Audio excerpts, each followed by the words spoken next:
अगर आप मेरे से पूछेंगे कि इतनी पढ़ाई के बाद आपको क्या लगता है कि दुनिया के सबसे बड़े डिप्लोमेट कौन थे? मैं कहूँगा सबसे बड़े डिप्लोमेट एक श्री कृष्ण थे, एक हनुमान जी थे। बहुत सीरियस उत्तर दे रहा हूँ मैं कि अगर आप उनको कूटनीति के परिप्रेक्ष्य से देखें कि किस सिचुएशन में थे, उनको मिशन क्या दिया गया था, किस तरीके से उन्होंने हैंडल किया था। और हनुमान जी ने तो माने उसके साथ इतना इंटेलिजेंस भी और मिशन के आगे भी बढ़ गए थे। उन्होंने सीता को वो कांटेक्ट भी किया था, पूरी लंका की खबर ली, लंका को जला भी दिया उसके बाद। माने कैसे डिप्लोमेट, माने ऑल पर्पस मल्टीपर्पज डिप्लोमेट। तो अगर आज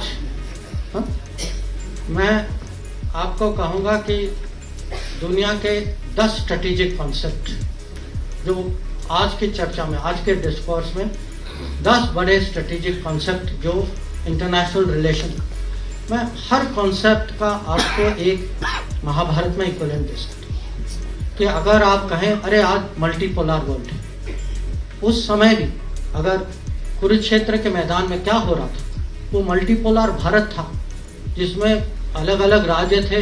सबको कहा गया कि आप उनके साथ हैं, मेरे साथ हैं। एक दो नॉन अलाइंड निकले बीच, जैसे बलराम थे या रुक्मा थे। या अब हम कहते हैं कि ग्लोबलाइज दुनिया है, इंटरडिपेंडेंस है, हम सब पे ये बाधाएं हैं, कंस्ट्रेंट।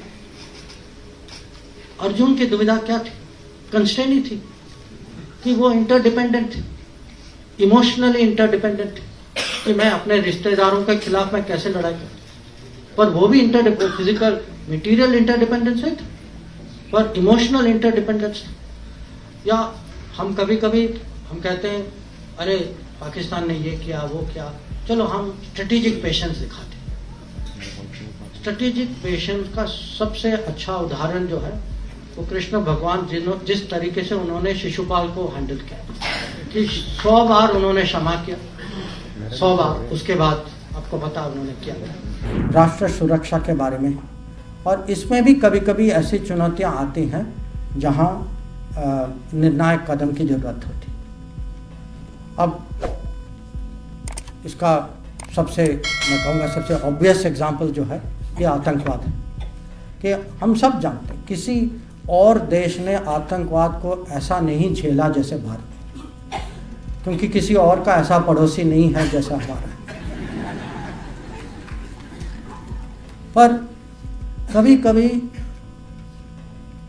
हर चीज़ की हद होती है, और वो सीमा जब उरी हुआ, जब पुलवामा हुआ, हमें निर्णायक कदम लेने चाहिए थे।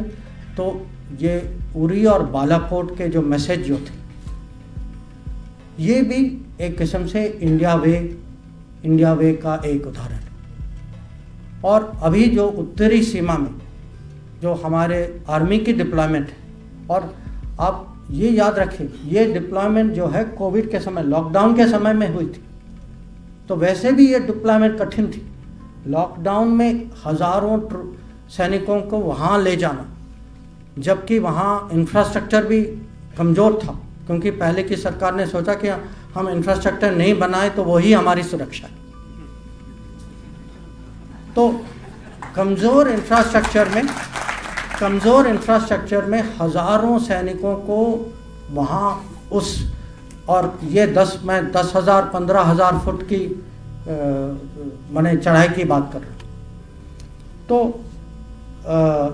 जैसे मैंने कहा ऐसा समय आता है जहाँ निर्णायक कदम की ज़रूरत होती है।